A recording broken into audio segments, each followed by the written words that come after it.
Shalom, all praises to Yahweh, Bar Shem, Yahweh Shai, Bar Shem, Harakar, Kodash, double honors unto the apostles and elders of Great Millstone who rule well, and Shalom to the whole full elect. This is Paya Allah of the GMS London camp, and this is an epistle. It's actually number 81, and it's titled, Give Strong Drink to Him That's Ready to Perish. Alright, and it's taken from the first precept I'm going to delve into. Alright, but yeah, this was inspired. Oh no, I just by true life events, to playfully put it. But you know,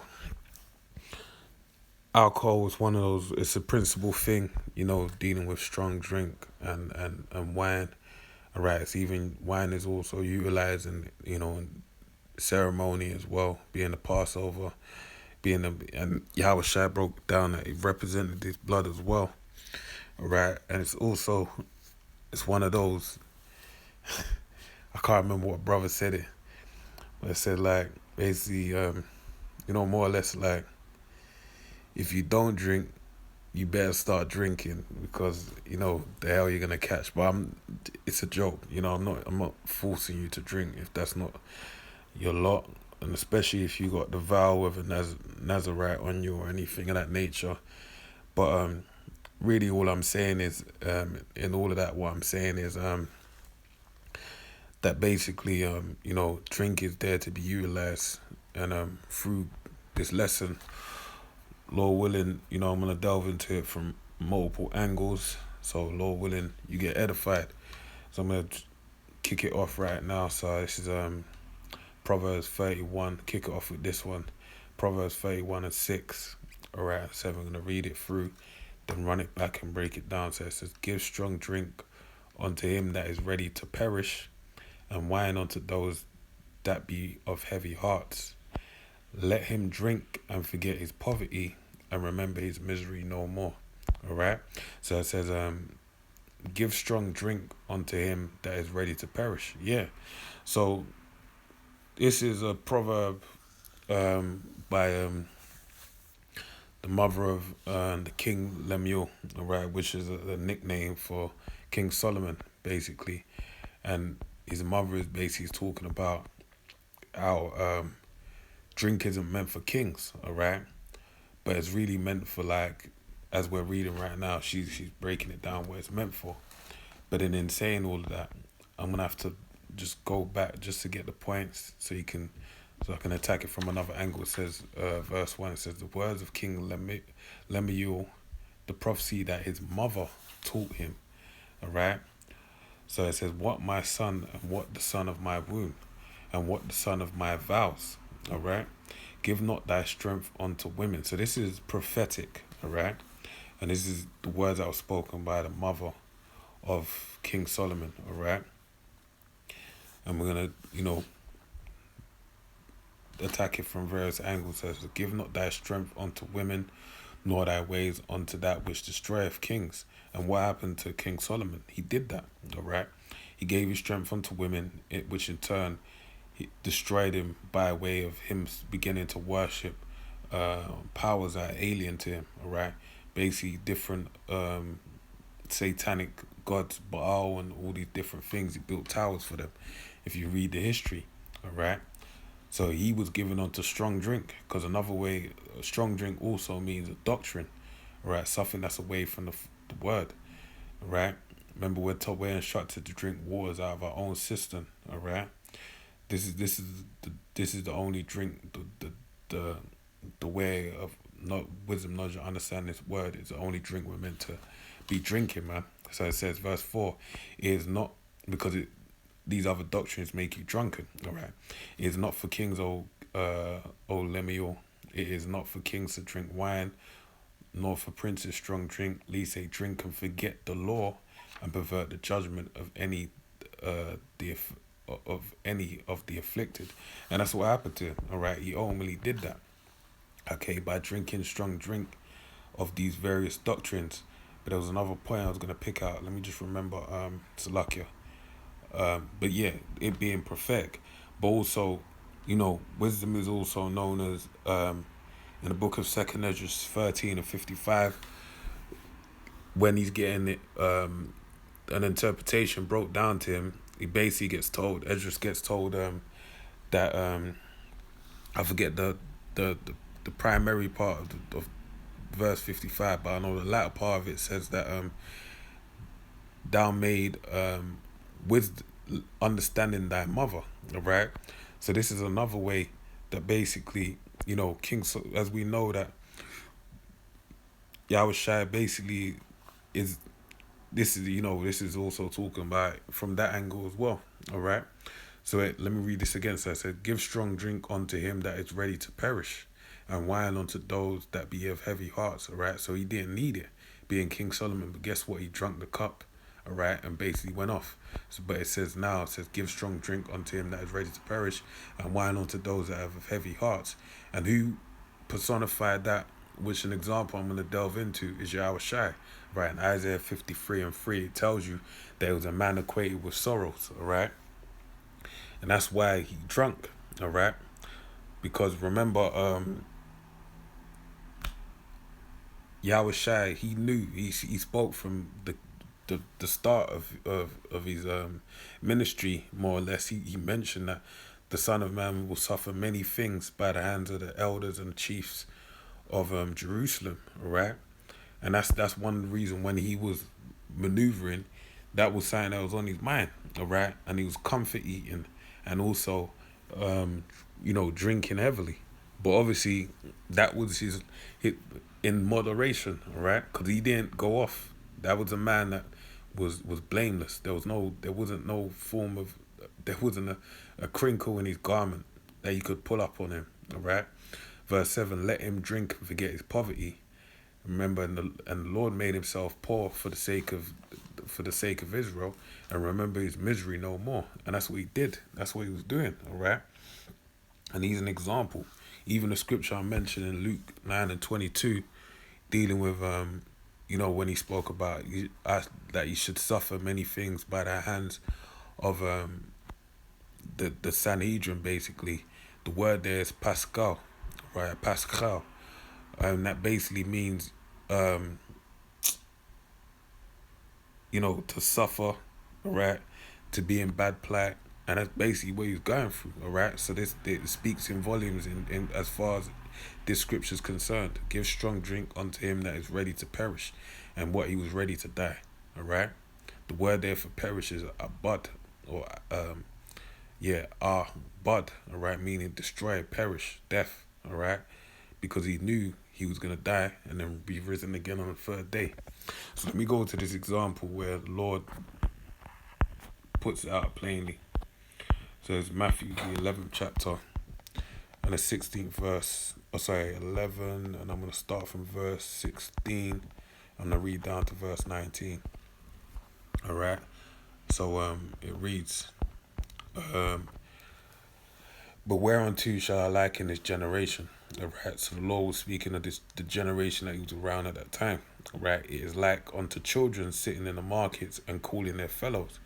Yeah, so children in the marketplace, they're playing with their playmates or their friends, messing about and saying, we have piped unto you and ye have not danced. We have mourned unto you and ye have not lamented. Yeah, so they're playfully playing, the children, and as they're piping and dancing or whatever, the people are not lamenting or mourning. They ain't taking it seriously, all right? And that's how they looked at Yahushua and before him, John the Baptist, all right? They looked to the Lord as such, and they looked at, the great John the Baptist in such a manner. In verse 18, it says, for John came neither eating nor drinking, and they say he hath a devil, all right? So he didn't eat or drink because he was a Nazarite, all right? He was a man of great stoic traits, you could say, all right? Very disciplined, all right? But in verse 19 it says, the Son of Man came in eating and drinking, and they say, behold, a gluttonous man and a winebibber, a friend of publicans and sinners, but wisdom is justified of her children. So let me run that back. So it says, the Son of Man came eating and drinking, and they say, so he came eating and drinking contrary to what John did, but not wicked, all right? Neither of them were wicked in what they did. They just had different spirits, all right? but there was no form of wickedness you could find in it. But these people were they were being hypocrites, more or less. The Son of Man came eating and drinking, and they say, behold, a gluttonous man. So they said he eats too much, and a wine bibber. And he said he drinks too much, all right? So that means he was known for hitting a bottle, all right? Eh, like that Gil Scott Heron song, man. Um, yeah, so reading on, it says, a friend of publicans and sinners. Yeah, because, and he broke that down, that they that behold need not a physician, but that's why he went to the publicans and sinners. But goes on to say, it says, but wisdom is justified of her children. Yeah, because they had a mote in their eye, all right? But they were basically, they didn't get rid of they had a beam in their eye, sorry. But they were looking at the mote that they couldn't even find in the Lord's eye, all right? They were making one appear. All right, as it tells you in Matthew 7, there was no mote in Yahushua's eye, sorry. But they were looking for one, and they were trying to say anything just for any reason not to follow him, all right? But they weren't judging righteous judgment, okay? And then also, but it says, at the end, it says, but wisdom is justified of its children. Yeah, the fruits of your labor is what's going to justify you. That's going to be foolproof who you are, all right? And that's why even Paul said the same thing. Although I be rude in speech, not in knowledge, he said, but through wisdom we are thoroughly manifest unto you. Yeah, so it's the works, they're going to be declared, and they're going to show that faith. They're going to be, a safeguard unto you, all right? And that's what Yahushua was saying. But wisdom is justified of her children. So he was justified by his children, his works, all right? But that shows you that he drunk as well, all right? But he was drinking a ratchet, just drinking plain old normal young, all right? And it's understandable. The life he had, all the stress he was under, that drink hitting that bottle was basically allowing him to maneuver, all right? So let me finish on this scripture. So this is Sirach or Ecclesiasticus, all right, 39, and I'm going to start from verse 26 to 27. So it says the principal things for the whole use of man's life are water, right, fire, iron, and salt, flour of wheat, honey, milk. All right, so these are all principal things. These are all things that are utilized in your life day to day. Water, you drink water. You need water to wash it, cleanse your body. You also need water to cleanse the things that, your clothes or whatever. Fire to produce heat, to keep you warm. Iron for in terms of technology used for tools. All right. Salt to flavor your food. All right. As well as fire to cook your food, flour of wheat, to give you your daily bread, honey, to give you sweetness, milk, all right?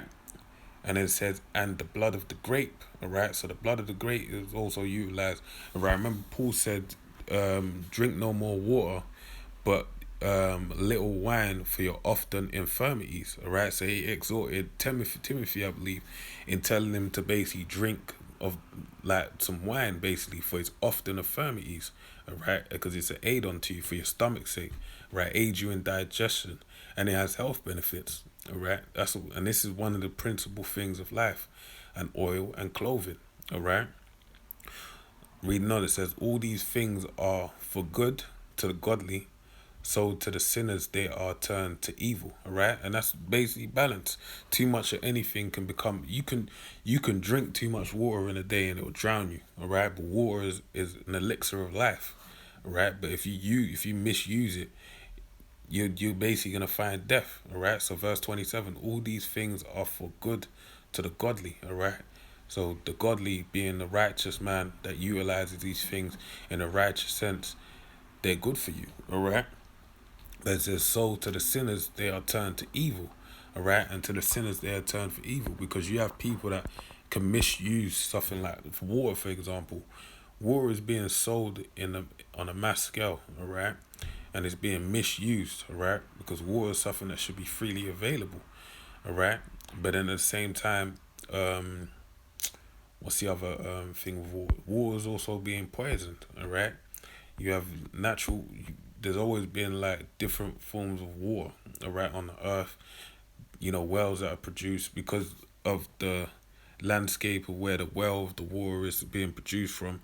So you'd have salt water, you'd have sweet water, you'd have water of different flavors. But now it's being utilized for evil, all right? That's why it says to sow to the sinners they are turned to evil, all right? And on that point, I'm going to go into the wine being utilized for evil. Because wine is a good thing, all right? Strong drink is a good thing. But it's also it could be a bad thing, all right, if it's utilized in the wrong manner. That's why, really it was talking about, strong drink and whatnot being, what's this thing called? Strong drink being, in the sense of a doctrine, but also, to a ruler, there is a certain capacity you actually have to utilize strong drinking, all right? You ain't meant to be getting pissy drunk, all right? And even it goes into that in the laws, all right? So there's Habakkuk 2:15 and 16. It says, woe unto him that giveth his neighbor drink, all right? So woe unto destruction unto him that give his neighbor some drink, all right? And puttest that bottle to him, all right? And makest him drunk also, that thou mayest look on their nakedness, all right? So expose them, basically, show their folly, their foolishness. And that's what happened with Esau, all right, the so-called white man dealing with Gad, the so-called Native Americans. He did that with them. That's why now they're strung out and drunks in the reservations, all right? Because they're more or less ready to perish. And they go so far that they'll drink the alcohol content out of aerosol cans to get waved, man, all right? To hit that sweet spot in their mind, all right, where they don't remember their poverty no more, all right? But the Lord said, woe unto them, destruction unto them. Verse 16, let's go into that. So it says, thou art filled with shameful glory. And that's why even with dealing with Esau now, a lot of the trivial things he did to establish his power, he's ashamed of them. He wants them to be erased from the records of history, all right? Because it doesn't paint him in a good light before the masses of the people of the world, all right? And that's really going into prophecy as well, being fulfilled in a sense of his skirt being lifted up, all right? His foreskin being pulled back. So it says, drink thou also, and let thy foreskin be uncovered. See? The cup of the Lord Yahweh's right hand shall be turned unto thee, and shameful spewing shall be on thy glory, all right? And that's basically what's going to happen. The Lord is going to pass that cup, that same cup of strong drink that we had to drink, starting with Yahweh Shai, all right, is now going to be passed on to them. So let me finish on that to prove that point. And that'll be a lesson. So it's the book of Lamentations, the 4th chapter and the 20th verse, which reads, 21, sorry. So as Lamentations 4:21 says, rejoice and be glad, O daughter of Edom. All right, as you know, Edom being a so-called white man today. All right, the Edomites, it says, that dwellest in the land of Uz. All right, and the cup also shall pass through unto thee. Thou shalt be drunken and shalt make thyself naked. All right, so basically you reap what you sow. What goes around comes around. All right, through the same tactics that were utilized by Esau are gonna come back upon his head, basically. All right, so that's really the lesson. Give strong drink unto him that's ready to perish. For anyone out there that may be new to the faith and may be questioning about drinking and may feel some way, you're allowed to drink. But as a last scripture, one of the latter scriptures I read in Sirach, it basically says that all these unto the godly all these things are good, but unto the sinner, they're wicked. So you just gotta drink in moderation, and moderation to you your moderation may be a different moderation to another brother. You may need 2 bottles of whiskey or Hennessy or wine or whatever to get you in that sweet spot, whereas one brother may just need a sip and he's fine. So just use discretion, use your wisdom. But also, wine, strong drink can be a doctrine, a strange woman that is not of of this word, right? And that's basically what Esau he's gonna drink at that same cup in these last days. So with that, man, I pray you're edified to the next one. I say shalom.